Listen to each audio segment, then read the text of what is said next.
Hey guys, it's Co-op, and today we're going to be taking a look at some up-and-comers in Smash 4. Now, this isn't a list of people you've never heard of who are looking to break into the edge of the top 50, but it's more so a list of people who are either not ranked in the top 50 or in the 40 to 50 range, who I believe will be ranked within the top 20 by the end of the year. The 4 players featured in this video are Manny, Waddy, Cosmos, and Mistake. Without further ado, let's get into the stats. First up, we're going to take a look at all the S tier events that feature at least 2 of the 4 players I mentioned. I want to bring attention to the fact that all of these players have achieved top 8 once, and Mistake is the only player to do so twice, the one not documented being SCR Saga. Manny leads the pack with the highest placing out of the 4 at both events he's attended. Waddy has similar results with double the showings at S tier events when compared to Manny, which I feel is important for consistency's sake. Mistake and Cosmos have attended all S tier events this season except for one each, that being DreamHack Atlanta and SCR Saga respectively. They both have higher peaks than the other 2 players, but also far worse lows, with 3 finishes outside the top 16 for Mistake and 5 for Cosmos, with 2 of those placings actually being 33rd. With all of this, we can see Waddy and Manny have a consistency that Cosmos and Mistake do not, but the 2 leaders also don't attend as much, which should be considered. Next up, let's take a look at each player's best tournament run so far at tournaments considered for the PGR. Let's look at Manny's run at Too Hot to Handle. Manny takes down Samsora and Dire before falling to the Buzz in Winners Finals. He's not finished yet though, as he clutches out a 3-2 win on ESAM and beats the Buzz from loser's side of Grands twice, both times being a 3-1 victory. Waddy's best run comes from his Super Smash Con performance, where he takes out Captain Zack, Light, and Mistake before falling to MK Leo in Winner Semis and Nairo in Losers. While it only includes one PGR win, it's his best run because the win on Mistake at this point is a resume boost because of how well Mistake has done this season.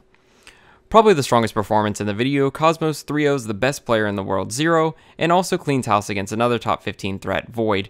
Not only that, but he beats another arguably top 3 player in Salem with a close 3-2. His run ends with a swift 3-0 loss to Dabuz and a 3-1 loss to Mars in Losers Finals to give him 3rd place at the Big House 7. Lastly, let's look at Mistake in his run at SCR Saga. He drops in a losers right at the start of top 48 to Void, but he does beat Kameme and Komarakiri to seal a spot in top 8. At this point, he picks up a win on Salem, as well as getting revenge on Void from earlier in bracket. MK Leo stops the Montrous losers run with a close 3-2 to put Mistake at 4th place. Now that we've seen their placings and best runs, let's see how they stack up against the current top 50. Manny, as you would expect, has the best record with a 57% win rate, with his only negative win rate being to the top 10. Waddy also sports a win rate that is higher than 50%, but doesn't sport as clean of a record as Manny does. What isn't shown here is that Waddy has 2 wins on both Cosmos and Mistake, which I feel is important to add. Now we get the same problem we saw in the first set of stats, a lot more losses or worse placings for Cosmos and Mistake due to them traveling more.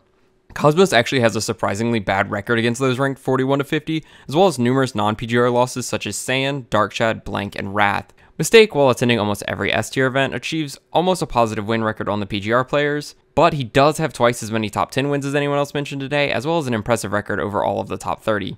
He suffers from the same problem as Cosmos though. He has a lot of losses to players obviously worse than him that end his losers run early. Hope you guys enjoyed looking at the data. I want to add a couple thoughts of my own at the end because I think there's a lot to be interpreted from this data. Mistake this season is quite similar to Captain Zack from last season, but he suffers a fair amount of losses outside of the best players, which we really didn't see happen to Zack.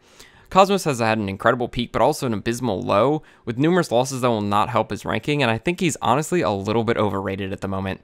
Both Manny and Waddy are showing very strong performances throughout the season, and I have no doubt they'll be ranked in the top 20, if not higher. Manny showing that he might end up being the best Sonic if he continues this, and continues to outperform what people would expect Ken to. Thanks for watching, and I'll see you guys in the next video.